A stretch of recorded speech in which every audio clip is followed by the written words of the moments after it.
bonjour à toutes et à tous. Bienvenue à la présentation de l'avancée des travaux du plan national cancer donc 2020-2024. Je suis en compagnie donc de Catherine Boissanté, donc qui est la coordinatrice médicale de ce second plan cancer.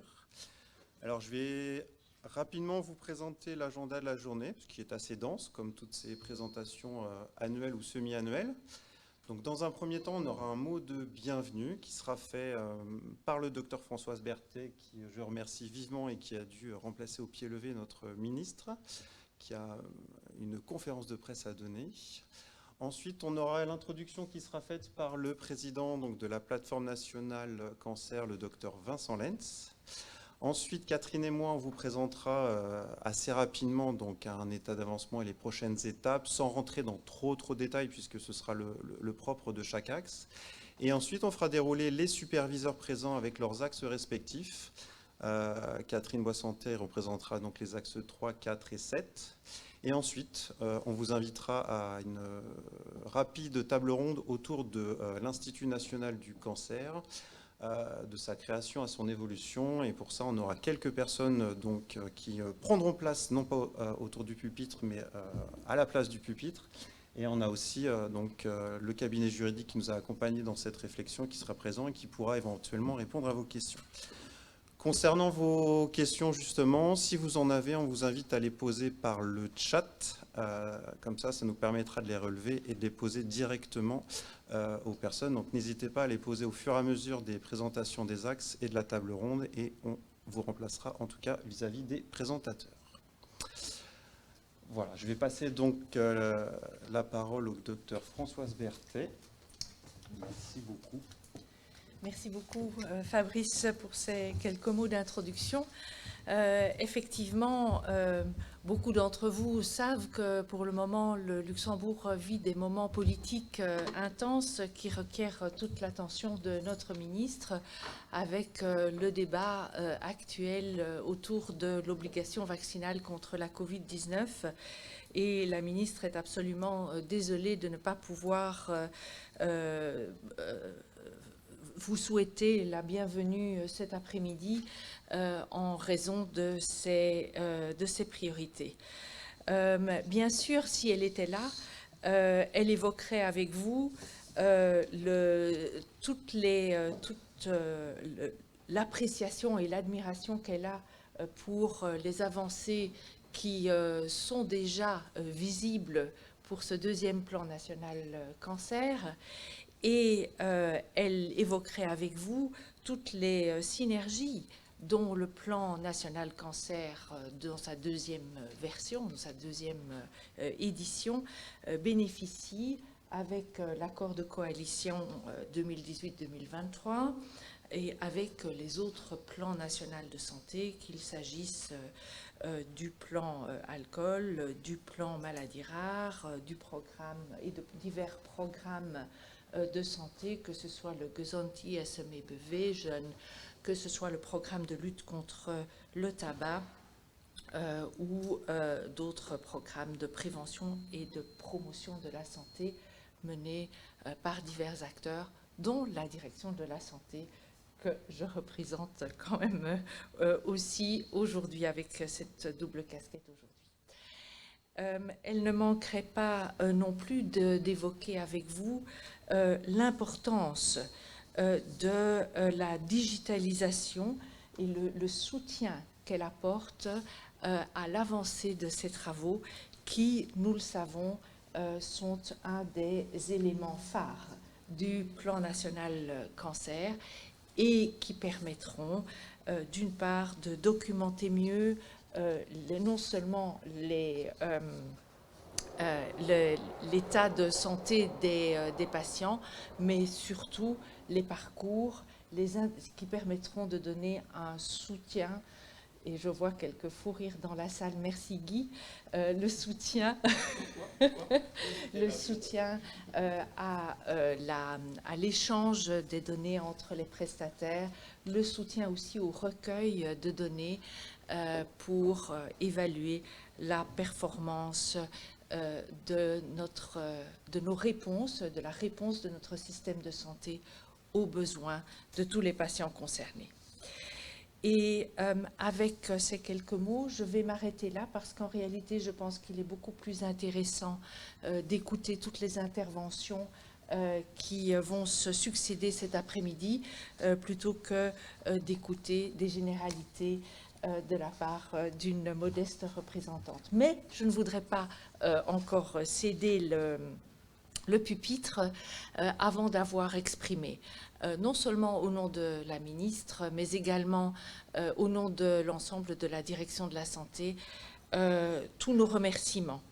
D'une part, évidemment, à la plateforme nationale cancer et à son président. D'autre part, aux autres ministères qui sont impliqués dans cette démarche et non des moindres, le ministère de la Sécurité sociale et non des moindres, le ministère de l'Enseignement supérieur et de la Recherche, pour le soutien qu'ils accordent dans non seulement l'élaboration, mais également l'implémentation des actions du plan national cancer. Bien sûr, nos remerciements vont également de manière très chaleureuse à la coordinatrice du plan. Merci beaucoup, Catherine, et à tous les membres qui ont accepté de rejoindre au fil de leur constitution tous les groupes de travail qui animent et qui donnent vie à ce plan et qui permettent de conceptualiser et puis d'implémenter les actions. Merci beaucoup à tous et je vous souhaite une très bonne après-midi qui va être passionnante.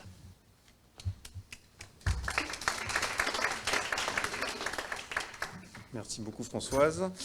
Je vais inviter donc Vincent, donc le docteur Vincent Letz, qui est donc le président de la plateforme nationale cancer et qui, je n'en doute pas, a également plein de choses à dire. Tu as les caméras en face de toi.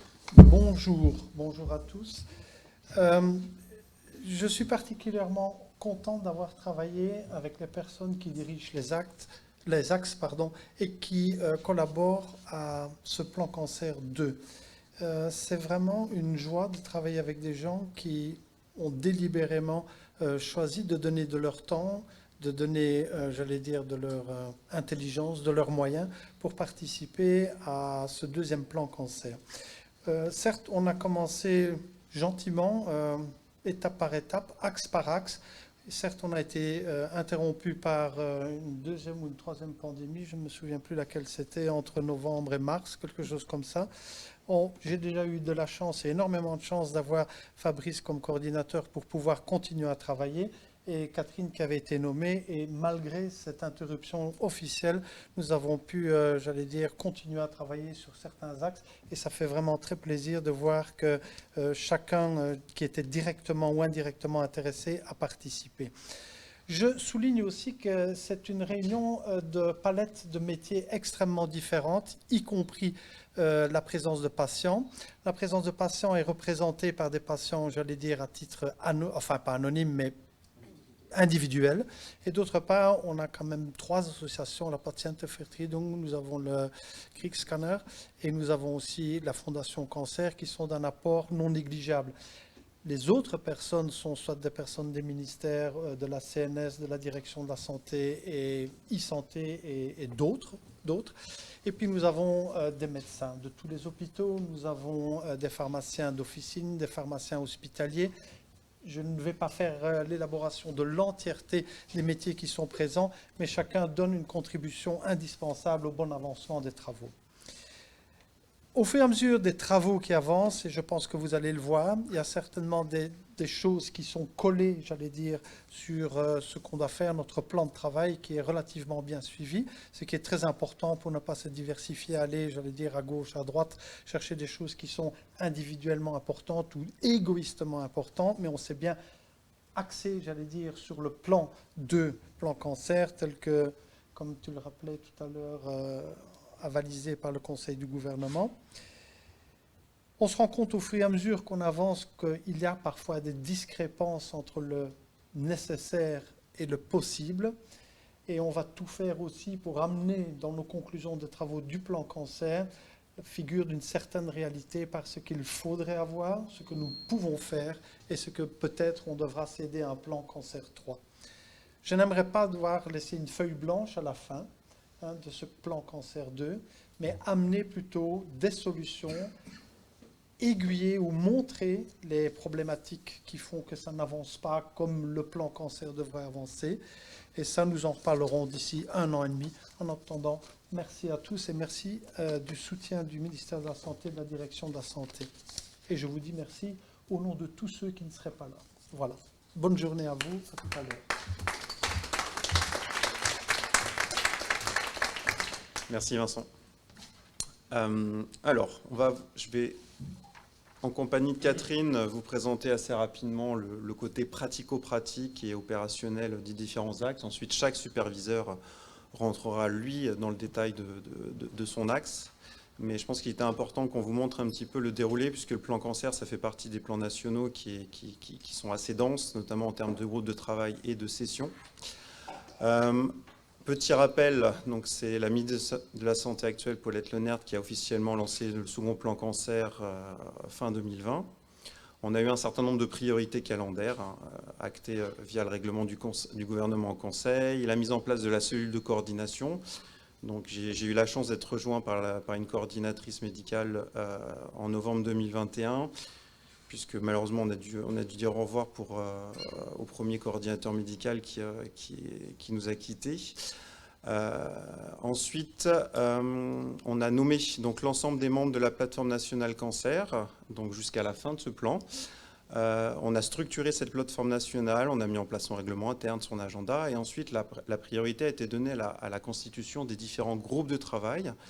Alors il y a 8 axes, on s'attend à qu'il y ait 8 groupes de travail, en fait il y en a 9, puisqu'il y a un axe qu'on a subdivisé en 2 sous-groupes de travail. Et je vais revenir dessus, on est en train également de mettre en place 3 nouveaux groupes de travail. Tout ça se fait en accord avec la plateforme nationale. Et ensuite, on a travaillé à la nomination des superviseurs de ces groupes de travail afin de justement planifier, lancer les premières réunions. Les priorités étaient effectivement de valider la hiérarchisation des objectifs, des mesures et des actions. Pour vous montrer un petit peu en pratique, donc typiquement on a eu une première session de la plateforme nationale cancer en mars 2021. Ça nous a permis de lancer rapidement les premiers 4 axes, le 1, 2, le 5 et le 8, tous les 4 en avril 2021. Donc le premier est dédié globalement à la gouvernance, le second à la médecine, l'axe 5 au diagnostic et l'axe 8 à la recherche clinique et translationnelle. Les 4 autres ont été lancés soit en septembre, soit en octobre 2021, avec une validation de la plateforme nationale en juillet 2021. Donc là, on est sur les droits des patients, prévention, dépistage, épidémiologie. Un axe 6 très large, que je vais résumer par les soins pluridisciplinaires qu'on peut apporter aux patients. Et l'axe 7, qui est celui divisé en 2 sous-groupes, en 2 GT dédiés, l'un à l'oncopédiatrie et le second à l'oncogériatrie. Donc 3 groupes de travail supplémentaires donc, qui sont en place ou qui vont commencer donc, logiquement après cet été. Donc le premier en place, donc, qui est sous l'égide de l'INC, je vais le faire à l'envers, c'est celui qui est dédié aux PROMS et aux PRUMS. On aura un nouveau groupe de travail qui va commencer logiquement en septembre, qui sera dédié au RCP. Et enfin un 3e groupe de travail qui va être dédié aux indicateurs. Alors pourquoi ces 3 groupes de travail supplémentaires? C'est qu'en fait, à travers tous les axes, à travers tout le plan, on a plusieurs sujets dits transversaux, et plutôt que de faire travailler les groupes de travail indépendamment sur des sujets similaires, on a décidé de regrouper les forces vives des différents groupes de travail et d'avancer sur ce sujet et de soulager les groupes de travail qui ont déjà suffisamment d'actions ou d'objectifs à suivre. On tenait aussi à vous montrer les principaux projets qui ont déjà été lancés et financés par le plan national cancer 2. Donc comme vous voyez, on a mis la période d'avril à octobre 2021 et ensuite depuis mars 2022. Alors entre novembre 2021 et février 2022, heureusement la coordinatrice médicale a pu faire avancer les choses puisqu'on était un certain nombre d'entre nous malheureusement occupé par la nouvelle vague Covid. Donc on a dû un peu mettre un certain nombre d'actions en suspens. Néanmoins, les actions qui avaient commencé ont pu se poursuivre grâce aux superviseurs au groupe de travail et donc à toutes les autres personnes du plan cancer. Donc je tenais à vous montrer donc différents projets qui vont être repris par les superviseurs. Donc le premier que j'ai mis, donc le projet NCTCR, hein, qui va être décrit dans l'axe 8, hein, qui est un projet de clinique translationnelle. On a, dans le cadre de cet axe 8, également fait appel à un cabinet juridique pour faire une étude juridique sur les modèles de sample collection. On est en train d'organiser avec l'axe 7 le futur audit du SNOP au CHL. On a lancé avec les axes 4 et 5 donc, et globalement également tous les autres axes ont été mis à contribution sur le questionnaire, le projet Co-Life Cancer. On aura 2 projets qui vont être dédiés au registre national de cancer qui est Reliance et CARED. Et enfin, à travers l'axe 2, on est en train de se pencher sur la question du dossier professionnel partagé oncologie. Donc ça va être un gros sujet qui va être discuté après. Je vais parler rapidement d'une conférence qu'on est en train d'organiser pour l'axe 7 sur le sujet de l'oncogériatrie, mais je serai amené à revenir dessus au cours des semaines prochaines. Le but, c'est de faire venir un spécialiste de l'oncogériatrie et de faire le point avec lui de ce qui se fait dans nos chers pays voisins. Et enfin, je termine par cette étude pour la réforme de l'Institut national du cancer, puisque, comme vous l'avez pu voir dans le programme, on aura une table ronde d'une trentaine de minutes qui sera dédiée au sujet. Ça a fortement occupé l'axe 1. On a fait appel à un cabinet juridique externe qui nous a bien aidé sur le domaine. Et donc, c'était important qu'on puisse vous présenter tout ça et qu'on puisse en discuter.